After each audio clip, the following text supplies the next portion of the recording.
Good evening, and welcome to a new edition of the Urban Sentinel Live Show. And I'm your host, Reginald Kearney. And I'm by myself tonight. I thought I'd come in and spend a little while with you tonight, see how everyone is doing. I've been under the weather a little bit, but I thought I'd give it a try tonight, give it a shot, see how things were going, and talk about some of today's issues and everything. I tell you, for all you sports enthusiasts, good football game last night with Kansas City and Philadelphia. That was a good game. We still can't say who's the best of the best, but both teams played well last night. So could that be the Super Bowl? Could that be another opportunity coming up in the wings that these two teams will face each other again? And what about our old man in the NBA, LeBron James? I tell you, it doesn't really make any sense for a guy like LeBron James have to play his heart out every game, in order for the team to win. But those young guys making millions of dollars also, they need to step up to the plate. But you're going to let a soon-to-be 39-year-old man just run circles around you, okay, and carry the team. They were trying to do limit his minutes. They wanted to limit him to 28 minutes per game. They've only done that one time in the last 14 games. And I believe that was the first game that they played this year. They were able to limit his minutes. So, hats off to LeBron. He's still carrying the torch, and he's doing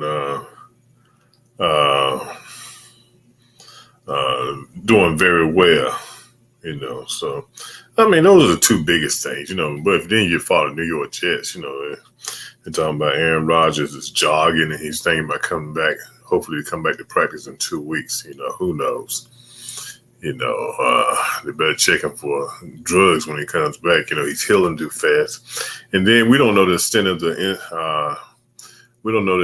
of his injuries anyway, because they never told us, so we just don't know. We just don't know.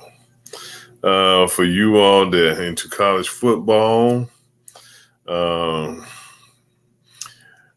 college football playoff rankings are out now. We're coming up on the last weekend of football for college. Gosh, can you believe that? And I think high school probably ended a couple of weeks ago. Football is one of those short seasons. If you don't indulge and enjoy, it will run by you. And you won't even know it's ran by you. But, we're looking at Georgia on top as number 1, Ohio State number 2, Michigan. With everything that's going on in Michigan, they're number 3. And Washington is number 4, Florida State 5, and Oregon 6. Those are 6 teams. Now, I believe next year they're going to round it out at 12 games next year. In the top 12 will be able to play for the championship. So can't wait to see how that's going to turn out, because if you had the top 12, you'll have Texas, Alabama, Missouri, Louisville, Penn State, and Ole Miss. And I think that's a fair assessment of how to choose the national champion, because what happens when they go to the top 4 teams now, everybody else, gets cut out, because if you go with the top 4, Florida State's going to get cut out at 11-0, right underneath Washington, So, it does advantage to having a wider field and bring some excitement to college football. Then we haven't heard a whole lot about Ukraine lately, because of the simple fact that the focus has been on Israel. It seems like when another major event takes place, a major event that we were watching kind of dies, But I know the Secretary of Defense was in Ukraine yesterday, I believe it was, and reiterating that the United States was still in their corner, and I think it's going to do a $100 million aid package if Congress approves it. But that's a whole nother story. The House approves it, So, we got a lot going on in the world and everything. It's been a while since I've been with you guys, because since the last time I've been with you, we had a situation in the Middle East and Israel where Hamas literally went into Israel and brought death and destruction to many. And now Israel and Hamas are in a bitter battle, and hopefully tonight or tomorrow there will be a release of hostages, only 50. I just don't understand, only 50, but they get 150 Palestine women and children, or mixture of people that have been held in, that Israel's holding in prisons and stuff, so kind of hard to figure out what's going on over there. But we pretty much know we need to send up prayers for this conflict. Hamas is a evil group of people, and it's hard to believe that people can be so evil in this world, that evil can, be seen in the eyes and in the actions of Hamas, But we need to pray for the people of the Gaza Strip in Israel, that hopefully this conflict will soon end and Israel be able to do what they have set out to do, is to destroy that evilness that Hamas perpetrates over the Gaza Strip. So hopefully there'll be a quick resolution to what's going on over there, and they can get things straight and move on. But we're in some volatile times in the Middle East at this time. Hearing on the news today that Iran is thinking about sending ballistic weapons to Russia to use in Ukraine. And we got some stuff going on in this world. So, but let's come back to the United States and look at what's going on domestically here in the United States. We still see that guy who used to call himself president. He's running around just really unhinged right now. And if there's anyone out there tonight that believes that he's not unhinged, you need to look at some of his past actions, and you'll see that this guy is really unhinged. You can listen to his conversations and things like that, and see that he's losing a step or two, but those people in the Republican Party still believe in him. Now, comments that he makes are unhinged, calling people his enemies vermin. That's, I don't know, but he has a group of people that buy into that mess, where he's calling people names and talking about people. And, he made some disparaging remarks when from a former First Lady, Rosalynn Carter, passed away, or when she went into hospice. It's a shame that he only does stuff to please his base. That I look at his base as a group of losers that really don't understand politics, but support this man because he is unhinged. Okay. So basically what happened was Trump, mocked Jimmy Carter a couple of days ago. Okay. And it's sad because this is the only way, I guess this guy, who used to be president, does this stuff to gain points, okay? But it's sad that he does stuff like this to gain points. Attacking the president who maybe had some issues when he was president. I think he went into rescue some people that had been kidnapped, and the helicopters had issues during his tenure and everything. But you got somebody like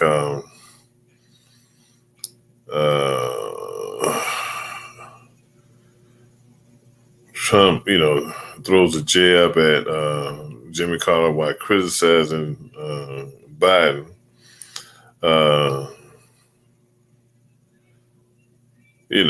And that's sad.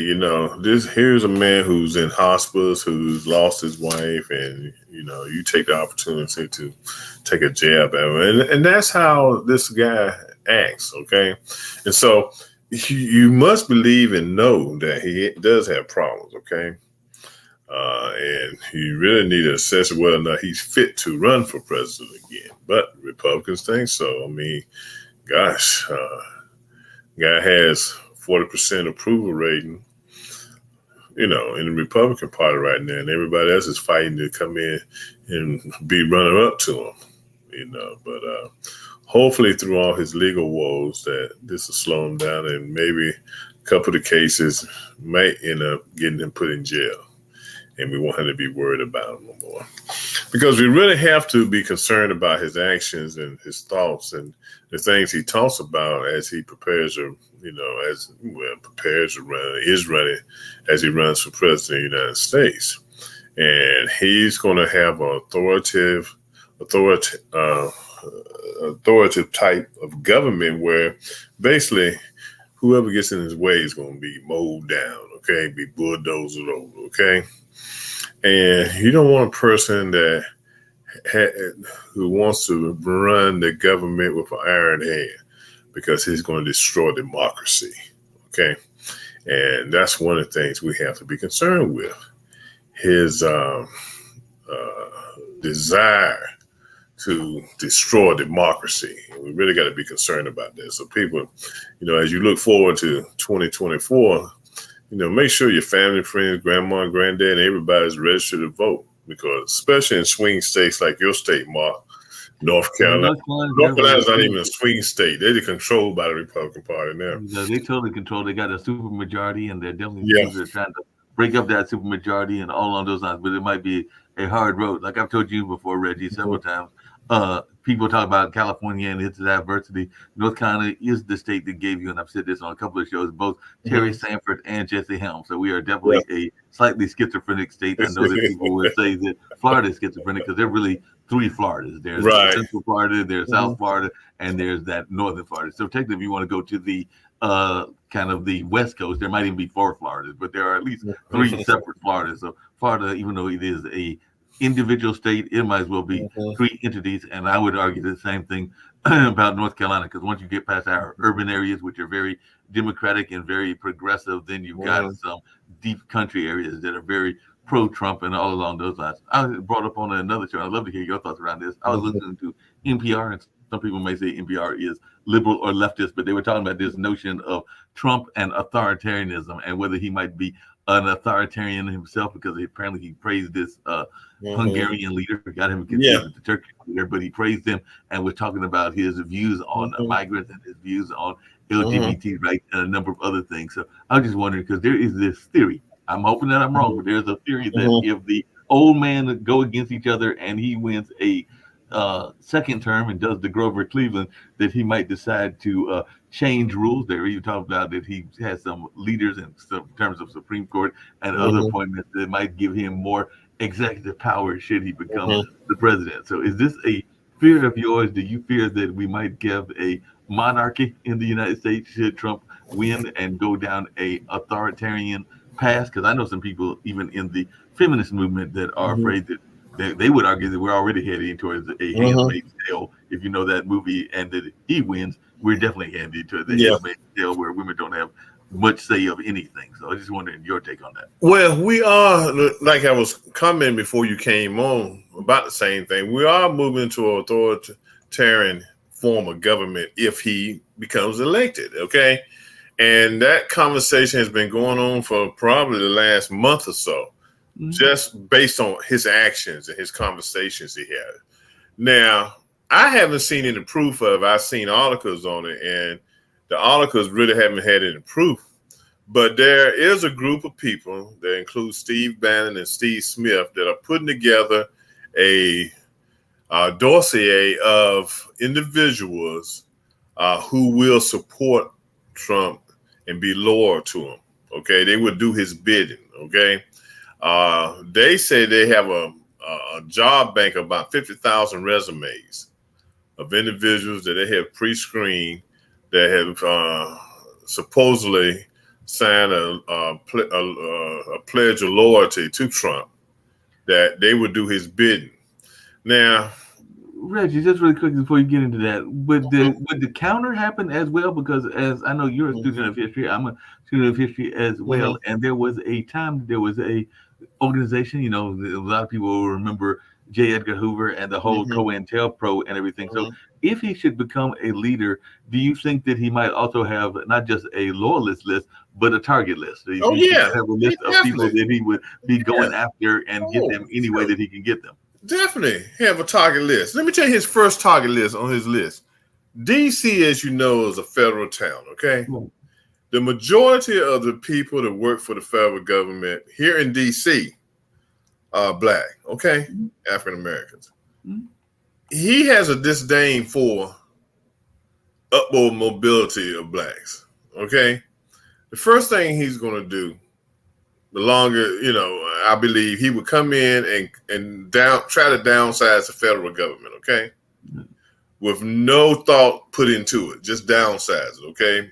I mean, because when he was in office last time, he wanted to get rid of the Department of Education and I believe the Department of Energy, okay? But nothing really panned out where he could do it, okay? RAS too. Yeah, RAS too, because of the people he had running, they just couldn't follow instructions. His instructions that probably were very vague. So I see him attacking that first. Then secondly, he's going to go after anybody who has criticized him in the last 12 years, okay? That's just the bottom line of it, okay? He's going to order now. This is the thing he's going to do. You were saying that he might, try to get the court system, the Supreme Court on his side. He's not going to do that. He's going to do what he wants to do, okay? And he's going to dare somebody to cross him, okay? I can see him coming in and making executive orders or making decisions and telling his people, look, go arrest Joe Biden and his family, okay? Now, let's throw this in there. Now, he might only be saying all this to garner his base and keep his base happy and throwing some red meat out there. But I don't believe it. I'm not going to trust the guy, okay? And that's what people are saying when you look at the different liberal shows on MSNBC and some of the other channels. They're saying you can't trust him, okay? He might, like I said, in my opinion, he might be saying it for red meat, but I really think he would carry out some of this stuff, He's mad. I mean, he's going, the thing about it, he cannot fire judges, okay? Now, you can impeach federal judges and people of that nation, appellate court judges and stuff like that, but you can't fire them. I see him going in there and telling the FBI, you go take them guys out of the office, lock the doors, change the door, put some guards at the front door, and they better not come back in the courthouse, okay? I can see him doing stuff like that. I can see him pulling the United States out of NATO, straight up telling the people, the other countries, look, if you don't pay me this much money a year to take care of you and protect you, we out of here. Because he tried to pull that stunt when he was president last time, wanted to up the fees that NATO pays to the United States every year. That didn't work out. You have foreign leaders that are part of NATO are afraid of him winning again because they know he's going to give Russia a green light to do what they want to do in Europe. Okay. They know that already. And that's why they were so hesitant of developing a relationship with Biden when Biden won, because of the things that Trump had did when he was in office. Okay. So, man, Mark, look, this dude's unhinged. Okay. The other thing that people have been asking about and all along those lines is I actually see that there are some parallels between what Palestine wants, and I definitely do not condone whatsoever the attack that Hamas led. That was a horrible action and everything, but I think that Palestine wanting a certain amount of freedom is a just thing and a fair thing to ask for. But I know even on this network, I've had people that have pushed back against me, and they don't see the parallels between what Ukraine wants, because Ukraine wants independence as well, and what Palestine wants and everything. But I just wonder your take. Do you see some parallels? And also, should we be spending millions of dollars to help any of these countries, whether it's Israel or Ukraine, and everything? And how much do you think that these countries have a right to self-determination or coming up with some of their own government? Well, I'm going to tell you something, Mark. When it comes to money being spent by the federal government in these countries, and like my wife already reminds me when I get all upset, because she's in the federal government, she deals with budgetary issues. Each branch of the government, each department in the government has their own appropriations, okay? Right. So they have their own money, and that money they can do for anything. I know we get upset when we riding down the street, we see people being homeless, we see people jobless, we see infrastructure falling apart here in the United States, and we wonder where the money is. And the first thing we say, why are they sending money to these countries? Okay, well, the money has been appropriated to these areas, and that's what they do with the money. They're not going to pull the money out. That's why it was such a fight. That's why Biden couldn't really do anything with the money that had been allocated to Homeland Security for the border wall, because that's where it was allocated at. So he didn't have no choice but to go back and start spending it. Okay, now, do I think these countries need all that money? And I'm gonna be honest. And if somebody's watching, they're gonna get mad at me for saying it. The answer is no. Okay, we have too many domestic issues here in the United States that we really need to look into. But like I said, money is appropriated to certain funds for certain, certain things that have to be done, and it's nothing we can do really to control it. So we got to do a better job. If we're going to go out and police the world and say, like the Secretary of Defense just announced that they're giving Ukraine $100 million, then we need to find $100 million to take care of some issues here in the United States. Okay. I'm glad you brought up the Secretary of Defense, because I have some friends here on the network that don't see a reason that you would be proud to see somebody that looks like you in a certain office and everything. They sometimes push back on me when I talk about people being proud of Kamala Harris, because they now see themselves as able to do that job, but before they might not have been seeing themselves in that light. And I'm thinking that you, if I remember correctly, Reggie, and correct me if I'm wrong, I think that you served in the military and everything, if I remember some past shows and everything. So I'm thinking that if you see a brother that has made it up the ranks and is now leader of basically the Defense Department, so he's running the whole thing and everything, that you might not agree with everything that he is doing for Biden, but you are probably proud of the fact that a brother has climbed up that rank, just like you're probably proud, even though you might not have agreed with all his politics, because I don't know that he ever labeled himself as a Republican, but many people think of him as being a Republican and a conservative. You probably admired and had some admiration for Mr. Powell when he was in leadership as a major general and everything. But I just wanted to take on that when people push back on the notion of people being proud of somebody that looks like them. Yeah. Now, I'm proud of any Black or African American, as they might want to be called, when they make it up that ladder of success. Okay. Now, you look at that position, being Secretary of Defense, okay? That's a powerful position. That's a position that I'm pretty sure his wife didn't want him to take. No one in his family wanted him to take, because it's a thankless position. It's a sleepless position. Okay? These guys eat, drink, and sleep defense, okay? Because they're on 24/7 call, okay?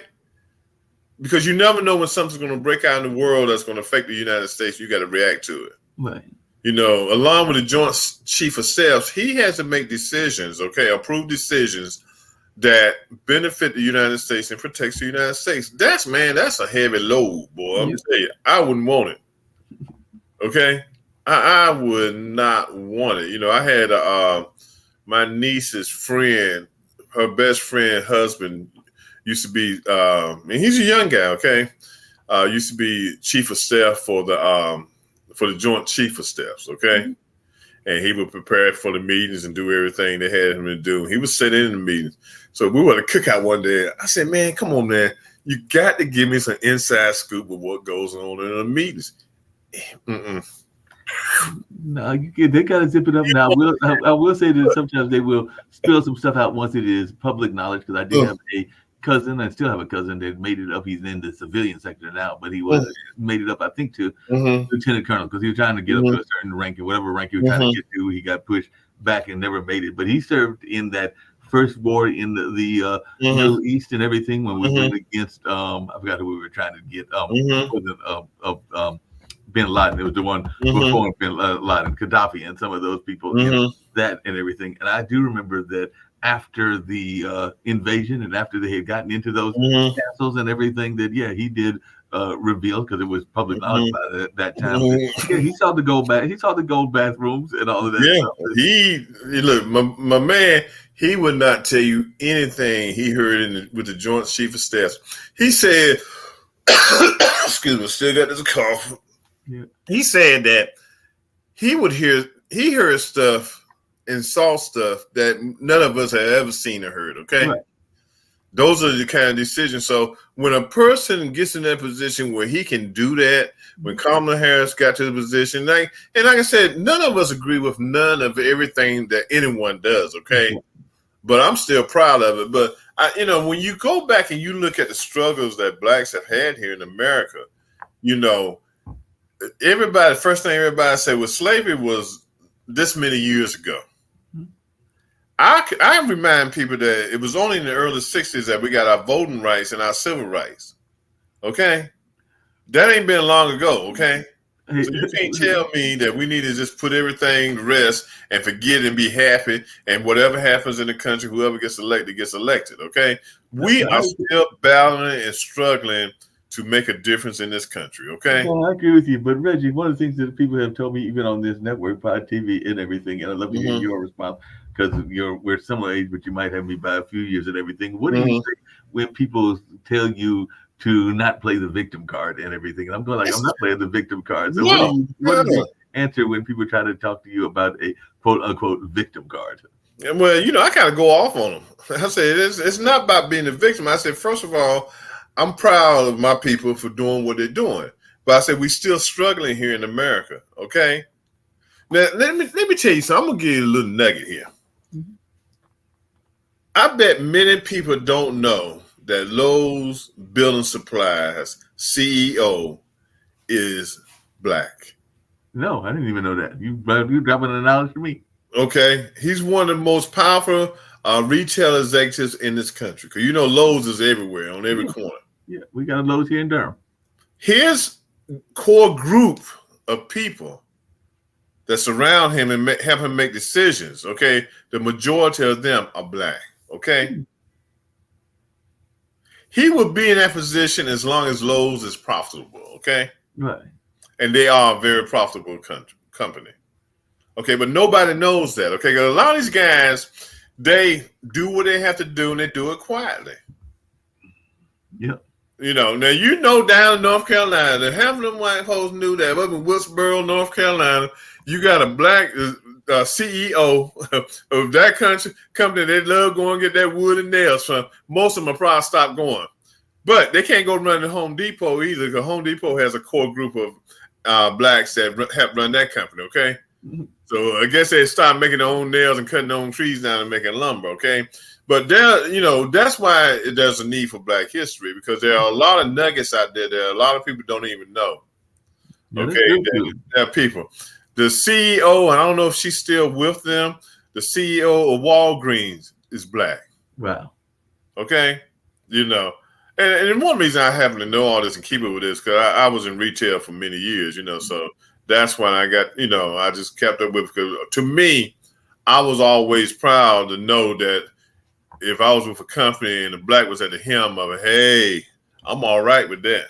No, definitely. I'm proud of a lot of things. That's something that some of the people push back on me, because they're like, why would you care? Because we were having this conversation earlier today, because I'm of the opinion, and I'm still of the opinion, that if a student sees somebody that looks like them, that might encourage them to want to be stronger in their education. And I know some people that push back on me saying that it shouldn't matter. And what I've told them is that, yes, you can have a white teacher that can give you some good knowledge and it can help you learn as an African American student. But if you're an African American student and you see an African American teacher, and particularly if we know the problems that our Black male youth are having, particularly if you see a Black male that is teaching you, that he might be able to relate to some of the things that you are talking about in terms of your background and what you are going through that other people cannot relate to, no matter what their education is. They might know it in theory, but there's a difference between knowing things in theory and in practice. And that's what a lot of times people forget, is that there are people that can bring that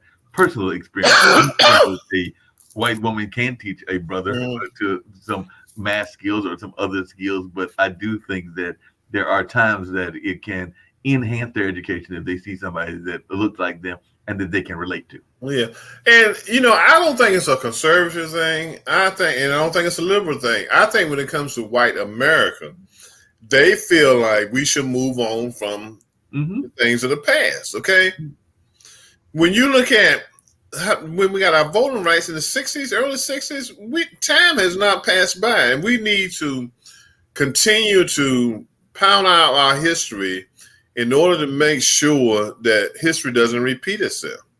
Reggie, that's why I was chuckling and everything. They tell us to ignore our past and that we need to get past everything. And I mentioned earlier what is going on in Israel, and I am not forgiving what Hitler did in the least bit. But what is the first thing that Jewish people and the Jewish community tell us is that we will never forget the Holocaust. The Holocaust was not as long as slavery, but it was definitely a long time ago. So while they cannot relate to the fact that we don't want to forget the pains of slavery, but then want to tell us that they will never forget the Holocaust or never forget Pearl Harbor, it seems to me that that's the same argument that we're making, is that we don't want to repeat the mistakes of the past. So in order to not repeat the mistakes of the past, we need to know why the mistakes happened. See, one of the things I've noticed too that's happened with history, Blacks have always been kept on the lower rung of the ladder. Okay. Other ethnic cultures have come to the United States and flourished. Okay. Have flourished with the help of the United States government at times. Okay. But we haven't been allowed to flourish because, okay, all of a sudden this happened. We go from slavery to citizenship. Okay. All right. Just like that. Okay. They promised us 40 acres and a mule. We didn't get it. Okay.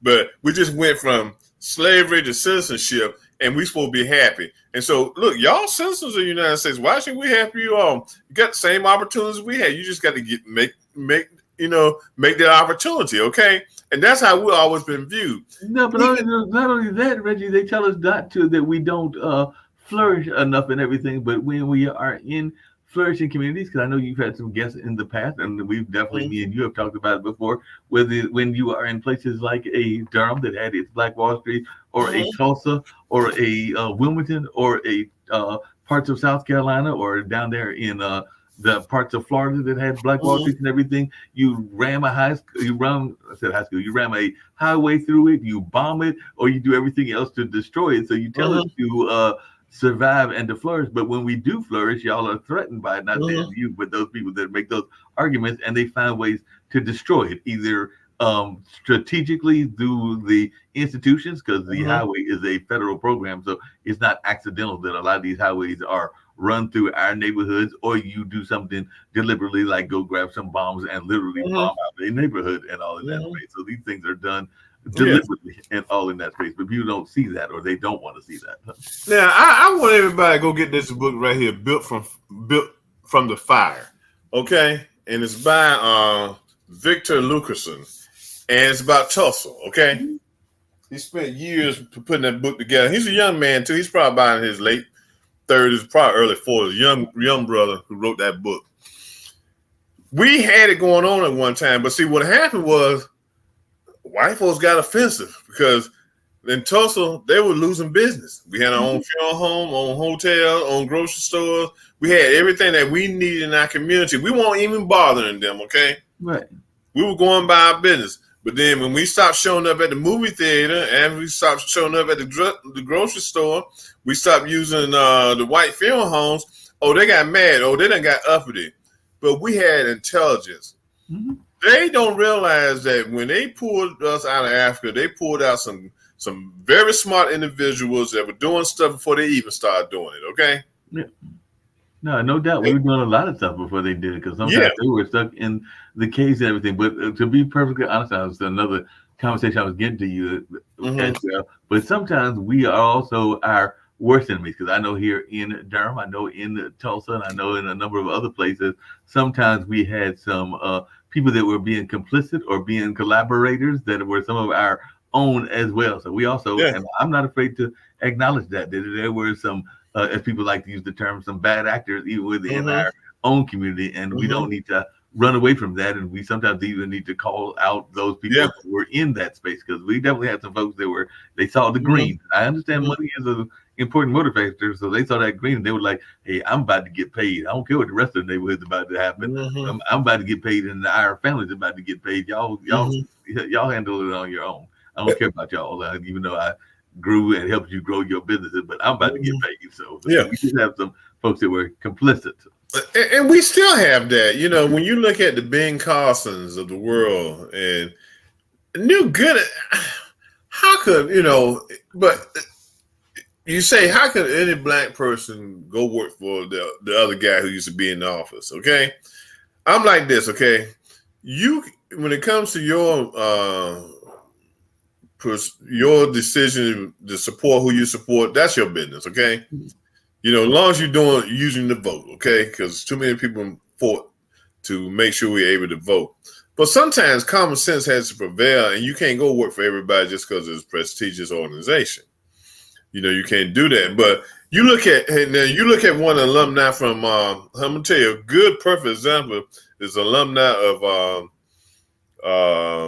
North Carolina Central University, and I'm probably a little older than him, not that much older than him, Vernon Jones Right. from down in Georgia. Okay, strong Democrat. I guess one more he woke up. It was 2 jugs of Kool-Aid in there, Democrat Kool-Aid and Republican Kool-Aid. He drank the Republican Kool-Aid, and he's off on a tangent now. Oh yeah, he's totally off on a tangent. But I've had some people that have tried to defend, and I'm not saying that because I have not read enough of his books. So I don't know all of his philosophies. Some of Mm-hmm. the philosophies may even be based on some things that are factual and that make some sense and everything. But I've heard some people that have tried to defend Thomas Sowell and Ben Carson and some other people Mm-hmm. in that space. And I'll admit that I need to do some more readings because I do think that some of their philosophies, including some of those conservative people, might have some Mm-hmm. merit in what they are saying, but I can also think that some of the things that they're saying just sound absurd in and of their face. Because like Mark Robinson here goes off on the LGBT community because of his devout Christian beliefs, and I can understand where if you're devoutly Christian, you may have certain moral Mm-hmm. views around those populations, but I'm not going to defend you saying that because in my mind that is some very biased kinds of opinions and everything. Mm-hmm. You have the right to those opinions if you are devoutly religious and that's your moral high ground. But I'm just going like some of the ways that he phrases it sounds very Mm-hmm. unfair to me. Yeah, well, but Mark, he's drinking the Kool-Aid. He's drinking jugs of it because and see what white Republicans like. They like what they think is a smart black man. Okay, Right. they think they done got the cream of the crop that the Democrats on alongside because they got a Mark Robinson. Well, we really don't want Mark Robinson if he gonna act like that part of the party anymore. Right. So they look at it and they think they got something good. That's why guys like him and Tim Scott and all those guys, they're able to maneuver around with the conservatives. Okay, this is my thing. I'm not going to down anybody, hate anybody, or make disparaging remarks by anybody. Okay, now if whatever you're doing is viewed in other eyes, in God's eyes as sin, I'm gonna let God deal with it. Okay, Right. but while I'm here with you here on this earth, I'm gonna treat you like a person. Okay, regardless of what you believe in. Okay, all Yeah. right, Yeah, yeah, and I agree. That's my attitude. And like I said, yeah. I'm just pulling up some of his books. And like I said, at some point, maybe I'll read his book, Black Rednecks and White Liberals and Mm-hmm. Economic Facts and Fallacies and Intellectual Mm-hmm. Societies and even Conquest and Cultures. Because I'm sure that within the books because I'm like I said, I've not read any of Saul Wells' work, but I'm Mm-hmm. sure that within the books there are probably some premises that I might even agree with, but that doesn't mean Mm-hmm. that I have to agree with all of his conservative agenda Mm-hmm. or his everything that he is saying. But like any argument, I can think that there are things that he may be making a point that I can be like, yeah, I can understand where you are going. Mm-hmm. That I mean that I've got to agree with you and everything, but I can see where you might have that viewpoint and where that viewpoint might have Mm-hmm. come through and all in that space. I was just wondering because you do more reading than I do. If you have Mm-hmm. ever read any of Thomas Sowell's work, and if there's anything Mm-mm. that Not he, yet, but I think I will. Now, see, this is one thing that the black community historically has been a conservative community. mm-hmm, And we were always, and we probably still are because of our church upbringing, okay? right, agrees. But this is my thing. Even as a student of religion and everything, and and a minister, the Bible was written over 2,000 years ago Right. plus, okay? And when the Bible was written, I don't think nobody can see into the future what things we'll be faced with, okay? And Some of the things we're dealing with were not in the Bible because they were more modern inventions and along those lines. And I yeah, forgot you were a minister, but that's one of my conversations that I have. And I'd love to hear your thoughts around this. But to me, and I hope I'm not saying anything sacrilegious or anything along mhm, those lines, but to me, most of the Bible is to be taken factually and literally. I think a lot of those things that are in the Bible did take place, but I mhm, also think that there is some writing techniques that were used, including some figurative language as well. So I think that I do not personally think that the Bible is 100% factual, historical facts. I think that there are some things that were written that were mhm, intended to be seen in a figurative light. I mean, the yeah, Proverbs and Psalms sounds like poetry, so I definitely yeah, don't think that all of mhm, that is factual. I think some of that was creative tools and everything. But mhm. as a minister, am I off on thinking that? And I not No, it's nothing wrong with thinking that because you make a good point there because we got to understand King James was a tyrant. Okay, he probably was a little better than what Trump is. Okay, and King James had his issues and stuff. Okay, but then he was the one that translated the Bible. Okay, and he didn't use all the portions of the Bible. He picked out what he wanted to use for the Bible. Okay, and that's where we've been stuck at. So one of the things I ascribe to, like you said, you have it's a good handbook, but if you read it and you read it correctly, sometimes you can take things and say, something, it might be a different meaning. And there's nothing wrong with interpreting it the way you see it, okay? And not the way preacher sees it. I think one of the biggest problems I have with the black church and some black pastors now, they criticize other pastors for not preaching what they think they need to preach, okay? not only that, but sometimes they'll literally change a sermon. I have a very liberal Mhm. friend and everything, and he does some things that some church members may not be fans of. I mean, one, he wrote a book about his backsliding. That was literally the title of one of his Mhm. books that he wrote and everything, Reverend Kenny. But he also wears some earrings and some other things. And Mhm. it is my understanding, I was not there when it took place, but I did hear it secondhand from him and other people that were there when it took place, that literally he went into a church of a more conservative minister, and the minister literally changed the sermon as soon as he walked in the Mhm. door. That to me is just crazy that you're going to Yeah. literally change the sermon because you see somebody that doesn't fit your narrative. And a lot of that is happening there, where pastors are criticizing other pastors for what their views are. Right. And like I'm saying is, if you're a pastor, your job is to take care of your flock, okay? Right. Take care of your own. And it's not your job to go out here and police other pastors. If people want to sit up under that pastor and listen to him every Sunday, that's their business, okay? But you are not the one that needs to be criticizing. But man, it's a lot of, they ain't preaching this right. They preaching it wrong and everything. One of the biggest failures of modern black pastors is the way they treated Carlton Pearson, okay? Mm-hmm. Now, there's some thought. You can put some thought into what he says, okay? Is there really a hell? Okay. Now, the point he was making was, if you have a God who loves you, loves everybody, regardless of what their faults are. Why, when you die, would that same God that loves you put you in the hell to spend eternity?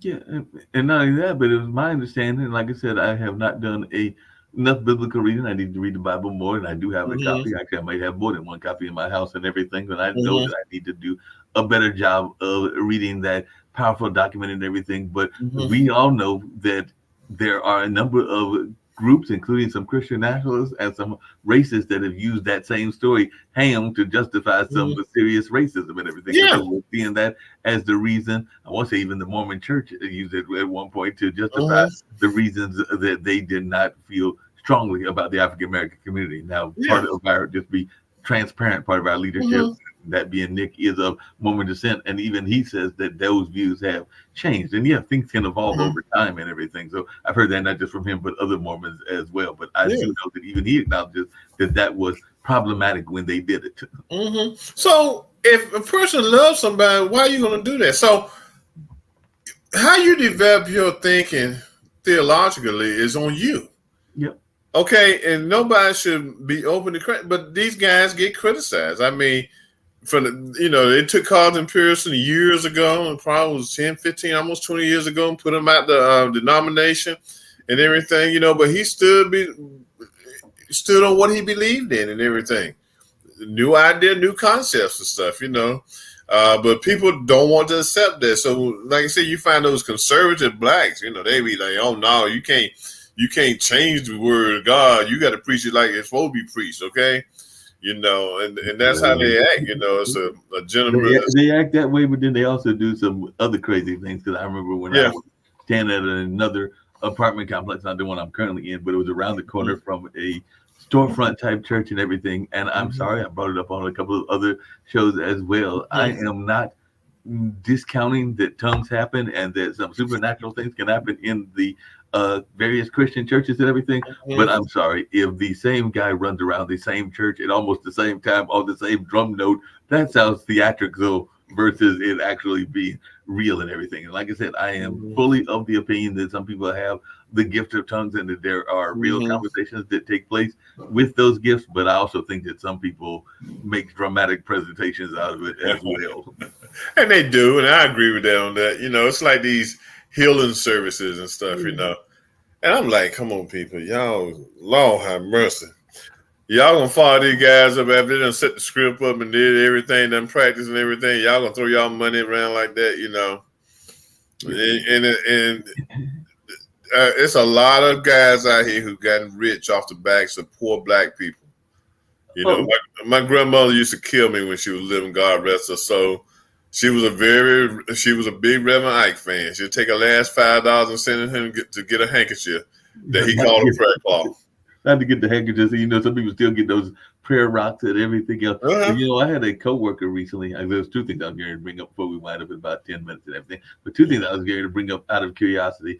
I had a coworker when I first got here at Hayti today and everything. He almost got taken because there are some people that will take you. And there's a scam that is going out there right now where people are literally calling up people and asking them to make sizable donations into police funds and all along those lines. And fortunately, he was smart enough to call both the police and the sheriff department. And they told him, they were like, that's a scam that's going out there. It's the holiday season. So definitely if somebody is trying to ask you for money for those causes, we don't do that in the first place. Meaning police and police agencies don't do that. If they're asking you to send them money by a Cash App or these other things, don't fall for the okie doke. It's a scam. It's been a scam that's been out there for a while and everything.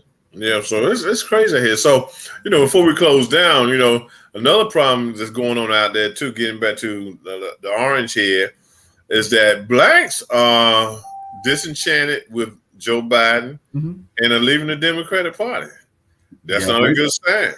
That's not a good sign at all. I've heard that, but that's the other thing I was going to ask you before getting to the Cash App thing and everything is, do we need to worry about this notion of politics of divide and conquer? Because like I said, I know that there are some issues that the migrant community might be more concerned about as the Latin community, including migration and immigration. There might be some issues that women are concerned about, that including jobs and a number of other things. So I think that one of the strategies, and of course they have their strategies that the Republicans are using, is this kind of divide and conquer attitude, which is getting us to pit ourselves against each other, even though there might be common grounds that we should be unified and everything. Because I actually was a fan of not everything that Jesse Jackson did, but the Rainbow Coalition I thought was a nice notion. I think Reverend Barber is trying to bring back a version of the Rainbow Coalition and everything. But do you think that sometimes we let others derail the cause because we are so busy wanting to make sure that we are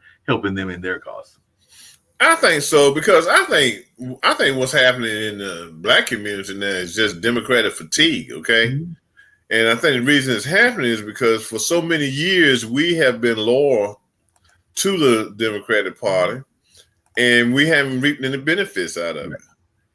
You know, look how many times white men ran for president as Democrats and never even gave it a thought to have a black person on the ticket as a vice president. Okay? But all of a sudden now they need our vote. Oh, we got Kamala Harris on the ticket. It's like they want to throw carrots out there to get you to come, okay? That's why I'm not going to be surprised if Nikki Haley to get some of that Asian vote, or even Tim Scott, are not the vice presidential candidates for Trump. Should he? Oh yeah, you know they're gonna jump on him. You know what I've had this conversation with many people, and my thought is that, and it would really put this country in a deep six if we did it. You need a good, strong third party, okay? You just need it, okay? Because there are people both in the Republican Party and the Democratic Party that will come together to make some common sense here in America, okay? But because of a third party like, though, because even here on the network, there are people that are part of this no label party, and I know that Manchin has been part of that. Yeah, all them parties like that, those are lame parties to me. Any independent party that's out there, they lame, okay? Because they don't have a strong platform. They're not doing the work they need to do to build a strong platform, okay?